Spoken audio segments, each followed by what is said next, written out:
পৃথিবীর ইতিহাসে বিভিন্ন সময় বিভিন্ন জাতির উপর যে ঝড় জলোচ্ছ্বাস, ভূমিকম্প, ভূমিধস,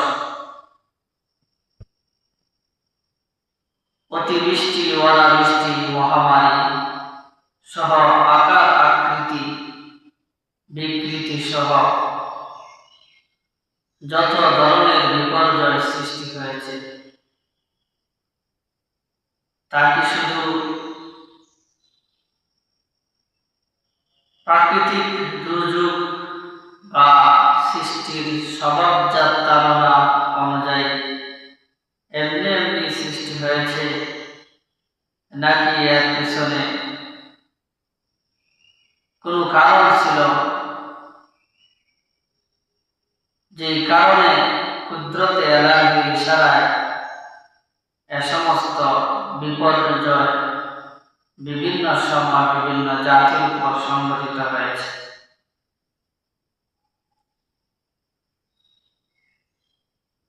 আমরা যদি বলি যে এগুলো প্রাকৃতিক দুর্যোগ বা সৃষ্টির স্বভাবজাত চাহিদা অনুযায়ী এমনি এমনি এগুলো সংঘটিত হয় এবং শেষ হয়, তাহলে খুব সহজেই আমরা নিজেদের থেকে আমাদের অপকর্মের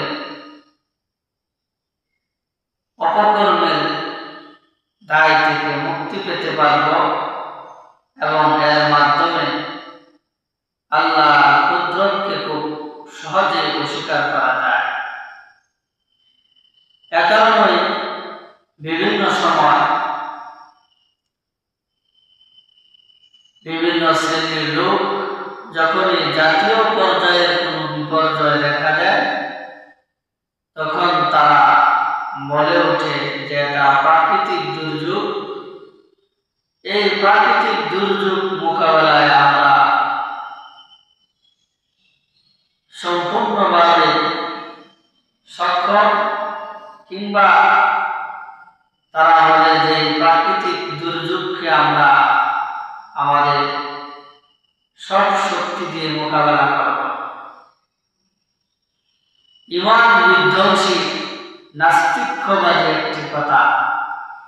এ সমস্ত কথা থেকে আল্লাহ সুবহানাহু ওয়া তাআলা আমাদের সবাইকে হেফাজত করুন।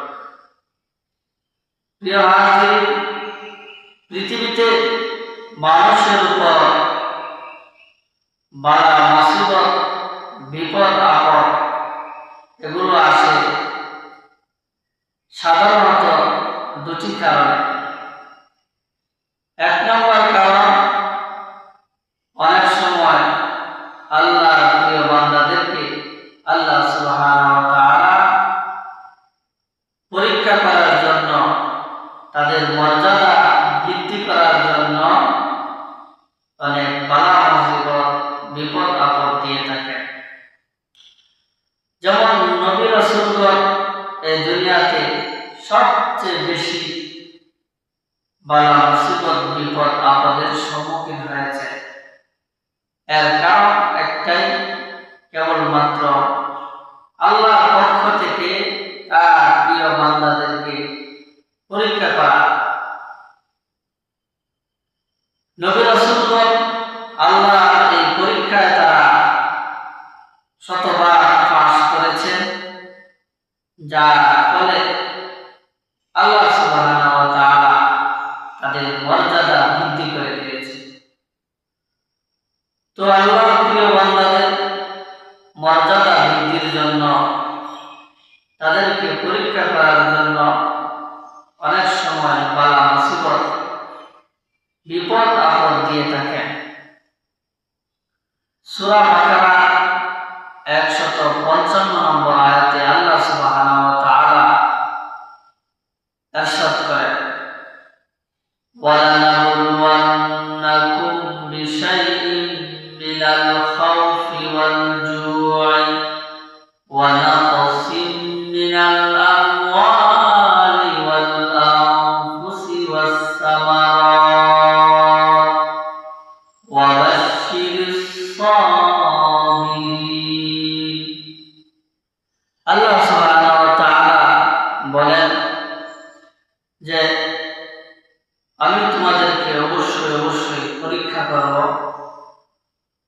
বিশাইইন মিনাল খাউফি ওয়াল জু',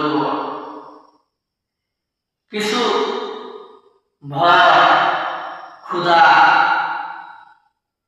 কিছু ভয় অর্থাৎ বিপদের আশঙ্কা, ক্ষুধা মানে দারিদ্রতা, এরকম ভাবে জান মাল সম্পদের বিপর্যয়ের মাধ্যমে, এরকম ভাবে ফল ফসলাদির ক্ষয়ক্ষতির মাধ্যমে, বিপর্যয়ের মাধ্যমে আমি তোমাদেরকে অবশ্যই পরীক্ষা করব। যারা আল্লাহর এই পরীক্ষা পাস করবে, ধৈর্য ধারণ করবে, আল্লাহ বলেন নবী গো আপনি ধৈর্যশীলদেরকে সুসংবাদ দিন, ওয়াবাশশিরিস সাবিরিন। তো আল্লাহর প্রিয় বান্দাদের মর্যাদা বৃদ্ধির জন্য, প্রিয় বান্দাদেরকে পরীক্ষা করার জন্য অনেক সময় আল্লাহ সুবহানাহু ওয়া তাআলা বিভিন্নভাবে বালা মুসিবত দিয়ে থাকেন। ভয়, অভাব-অনটন, অনেক সময় জান-মালের ক্ষয়ক্ষতির মাধ্যমে। সুস্থ মানুষ, ইমানদার, পরহেজগার হঠাৎ অসুস্থ হয়ে গেছে, আল্লাহর পক্ষ থেকে পরীক্ষা আসলো। এরকম ভাবে অনেক সময় মাল সম্পদ বিনষ্ট হয়ে যায়, হারিয়ে যায়, তো আল্লাহর পক্ষ থেকে তাকে পরীক্ষা করা হচ্ছে। এরকম ভাবে অনেক সময় ফসলাদি নষ্ট হয়ে যায়, আল্লাহর পক্ষ থেকে পরীক্ষা। ও আল্লাহর প্রিয় বান্দারা যদি তখন আল্লাহকে আরো বেশি করে স্মরণ করতে পারে, ধৈর্য ধারণ করতে পারে, তাহলে আল্লাহ সুবহানাহু ওয়া তাআলা তাদের মর্যাদা বৃদ্ধি করে দেবে। আরেকটা কারণ হলো, 2 নম্বর কারণ, যেই কারণে দুনিয়ার মানুষের উপর বালা মুসিবত, বিপদ আপদ আসে, সেটা হলো মানুষের কৃতকর্মের কারণে। মানুষের কৃতকর্মের কারণে, মানুষের গুনাহের কারণে আল্লাহর পক্ষ থেকে মানুষের উপর অনেক সময় আযাব গজব আসে। সূরাতুশ শূরা 30 নম্বর আয়াতে আল্লাহ সুবহানাহু ওয়া তাআলা ইরশাদ করেন, ওমা আসাবাকুম মিন মুসিবাতিন ফাবিমা কাসাবাত আইদিকুম ওয়া ইয়াফু আন কাসীর। আল্লাহ বলেন তোমাদের উপর যে বালা মুসিবত, বিপদ আপদ আসে, সবগুলা তোমাদের হাতের কামাই। প্রিয় হাজিরিন, এই আয়াত দ্বারা বোঝা গেল যে মানুষের উপর বালা মুসিবত, বিপদ আপদ আসার মূল কারণ হল গুনাহ।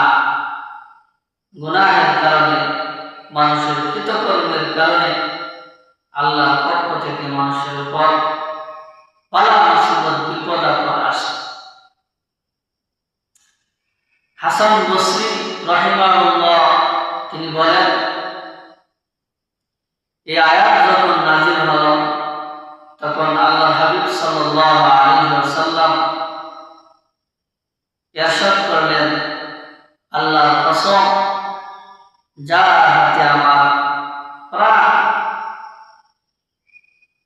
মানুষের পায়ে যদি একটা কাঁটার আঁচড় লাগে, মানুষ যদি পা পিছলে পড়েও যায়, তাহলে সেটা তার গুনাহের কারণে। মোট কথা, মানুষের গুনাহের কারণে বালা মুসিবত, বিপদ আপদ আসে। কিন্তু এরকম অনেক গুনাহ, যে গুনাহের জন্য শাস্তির উপযুক্ত পাওয়া সত্ত্বেও আল্লাহ সুবহানাহু ওয়া তাআলা মাফ করে দেন, ক্ষমা করে দেন। প্রিয় হাজিরিন, গুনাহের কারণে আল্লাহর পক্ষ থেকে বালা মুসিবত, বিপদ আপদ আসে।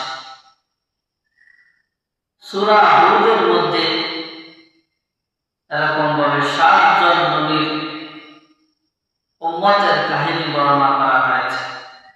নূহ আলাইহিস সালাম থেকে নিয়ে মূসা আলাইহিস সালাম পর্যন্ত এরকম 7 জন নবীর উম্মতের ঘটনা বর্ণনা করা হয়েছে। এ সমস্ত নবীর উম্মতদের কাছে আল্লাহ সুবহানাহু ওয়া তাআলা নবী প্রেরণ করেছেন এবং তাদেরকে নবীগণ আল্লাহর একত্ববাদের দাওয়াত দিয়েছেন। এরকম ভাবে তারা বিভিন্ন অপকর্মে লিপ্ত ছিল, তার থেকে ফিরে আসার দাওয়াত নবীগণ পৌঁছিয়েছেন। হুদ আলাইহিস সালামের জাতির নাম ছিল আদ সম্প্রদায়। হুদ আলাইহিস সালাম আদ সম্প্রদায়কে একত্ববাদের খোদার দাওয়াত দিলেন। তারা যেন তাদের দেব দেবী মূর্তি পূজা ত্যাগ করে এক আল্লাহকে বিশ্বাস করে আল্লাহ হুকুম যেন তারা পালন করে, আল্লাহর নিয়ামতের যেন তারা শুকরিয়া আদায় করে। কোরআন হাদিস এবং ইতিহাস পর্যালোচনা করলে দুনিয়াতে মানুষের উপর আযাব গজব আসা মৌলিক দুটা বিষয় সামনে আসে। একটা হলো আল্লাহকে অস্বীকার করে শিরকে লিপ্ত হওয়ার কারণে আল্লাহ সুবহানাহু ওয়া তাআলা পৃথিবীবাসীকে আল্লাহর পক্ষ থেকে শাস্তি দেন, আযাব গজব পাঠান। আরেকটা হলো আল্লাহ প্রদত্ত নিয়ামত ভোগ করার পর সেই নিয়ামতের শুকরিয়া আল্লাহর ইবাদতের মাধ্যমে আল্লাহকে সাজদা দিয়ে আল্লাহর হুকুম পালন করে সেই নিয়ামতের শুকরিয়া আদায় না করার কারণে আল্লাহর পক্ষ থেকে আযাব গজব নেমে আসে। তো বলতেছিলাম আদ সম্প্রদায়কে হুদ আলাইহিস সালাম আল্লাহ একত্ববাদের দাওয়াত দিলেন, তাওহীদের দাওয়াত দিলেন। তারা যেন কুফরি শিরকি এগুলো পরিত্যাগ করে আল্লাহ হুকুম মানে, আল্লাহর নিয়ামতের শুকরিয়া আদায় করে আল্লাহকে সাজদা দেয়। কিন্তু তারা হুদ আলাইহিস সালামের দাওয়াতকে তারা অগ্রাহ্য করল, তার দাওয়াত তারা কবুল করল না। তারা বলল আমাদের বাপ দাদা ধর্ম ছেড়ে কখনোই আমরা একত্ববাদের খোদা তাওহীদের কালিমাকে কখনোই আমরা গ্রহণ করব না। তখনই আল্লাহর পক্ষ থেকে তাদের উপর আযাব আসতে শুরু হলো। টানা 3 বছর তাদের জন্য এরকম ভাবে বৃষ্টিপাত আল্লাহ বন্ধ করে দিলেন। অনাবৃষ্টির কারণে, খরার কারণে তাদের ফসলের জমিগুলো এরকম ভাবে পুরে সারকার হয়ে গিয়েছিল, নদী নালা সব খাল বিল শুকিয়ে গিয়েছিল। তবু তারা ঈমান আনেনি। অতঃপর একদিন আকাশের মধ্যে অন্ধকার আচ্ছন্ন হলো, আকাশের এক কোণায় মেঘ জমল। আদ সম্প্রদায় তারা মাঠে নেমে আসলো বৃষ্টির আশায়। তারপরে শুরু হলো প্রচন্ড ঘূর্ণিঝড়, বায়ু বাতাস। যেই ঘূর্ণিঝড়কে আল্লাহ সুবহানাহু ওয়া তাআলা পাঠালেন। টানা 7 দিন এরকম ভাবে প্রচন্ড বাতাস ঘূর্ণিঝড় হয়। তাদের প্রাণীগুলো গাছপালা এবং আদ সম্প্রদায় শূন্যে এরকম ভাবে ভাসতে থাকে। অতঃপর উপর হয়ে পড়ে তারা এরকম ভাবে মৃত্যুবরণ করে। আল্লাহ সুবহানাহু ওয়া তাআলা একমাত্র তার নাফরমানি করার কারণে, কুফরি করার কারণে এই একটি সম্প্রদায়কে এরকম ভাবে সমূলে ধ্বংস করে। প্রিয় হাজিরিন, এই যে বিভিন্ন সময় বিভিন্ন জাতির উপর আল্লাহর পক্ষ থেকে যে আল্লাহর নাফরমানির কারণে আযাব গজব এসেছে, এটা কি প্রাকৃতিক দুর্যোগ নাকি সরাসরি আল্লাহর ক্রোধের বহিঃপ্রকাশ? এটা হলো আল্লাহর ক্রোধের সরাসরি বহিঃপ্রকাশ, সরাসরি আল্লাহর পক্ষ থেকে শাস্তি।